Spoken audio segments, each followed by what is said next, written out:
Have you ever really stopped to think about what's going on behind the scenes when you're online? It all feels kind of like magic, right? But it's not.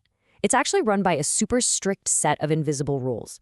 Today, we're going to pull back the curtain on the internet's secret language, its protocols. Seriously, think about it for a second. You click a link and boom. Almost instantly, information travels thousands of miles through this insanely complex web of networks, and it just lands perfectly on your screen. How does your computer in, let's say, New York, even know how to talk to a server in Tokyo? What stops the whole thing from being a chaotic mess of lost data? All right, here's how we're going to break this down. First, we'll figure out what these rules, these protocols even are. Then we'll meet the foundational team that actually moves our data around. After that, we'll look at the protocols that build the web experience you and I see every day, and a few specialists with really specific jobs. And finally, we'll see how they all come together in this perfect symphony every single time you click. So that big question we just asked? Well, the answer lies in a shared agreement, a kind of universal rule book that every single device connected to the internet has to follow. And that's what protocols are. A protocol is at its heart just an agreed-upon set of rules. It's kind of like grammar, you know? We have rules for language so we can understand each other's sentences. Well, computers have protocols so they can understand each other's data. Without them, the internet couldn't exist. It would just be a bunch of digital noise. Total chaos. Let's start at the very bottom, right at the bedrock, with the heavy lifters. This is the team that's responsible for the most basic, but also the most critical task of all, just getting your data from point A to point B, no matter where in the world those points are. And right at the heart of all of this is this power couple, TCP/IP. Now, this isn't just one protocol, it's actually two that work together in perfect harmony.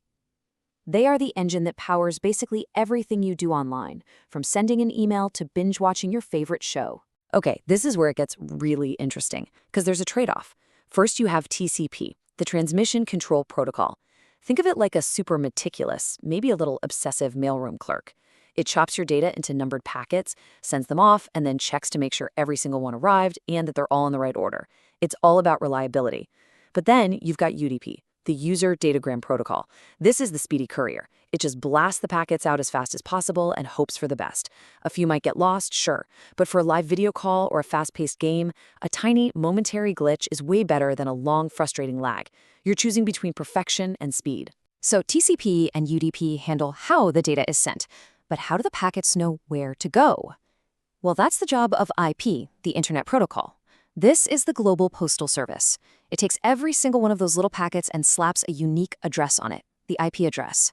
Then, routers all over the world act like little post offices, reading that address and pointing the packet in the right direction, sending it along the most efficient path until it reaches its final destination. Okay, so we've got our data movers in place. That's the plumbing. But how do we get from that raw data to the web we actually see and interact with? Well, that's where our next group comes in, the experience builders. First up, we've got DNS. It would be a total nightmare if we had to remember the long numerical IP address for every website we visit. No way. So, DNS acts as the internet's phone book.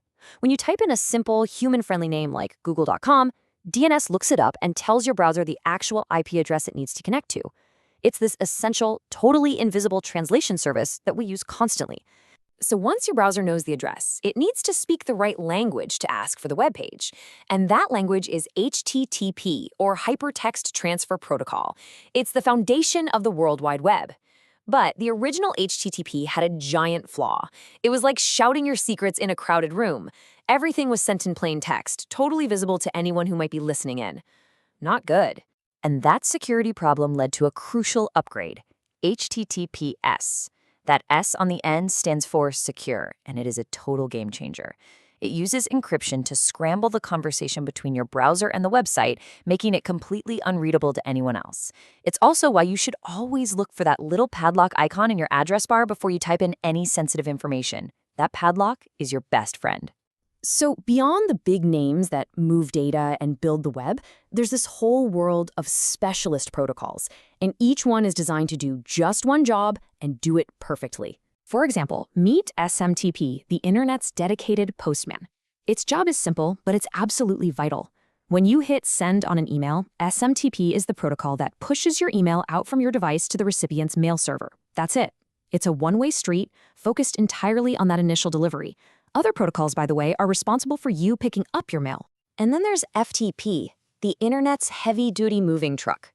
This is one of the oldest protocols out there, and it was designed for a single, rugged purpose, transferring huge files or even entire folders between computers. You might not use it directly very often these days, but it is still a powerful workhorse running behind the scenes for tons of websites and software updates. Okay, so we've met all the players. Now for the grand finale.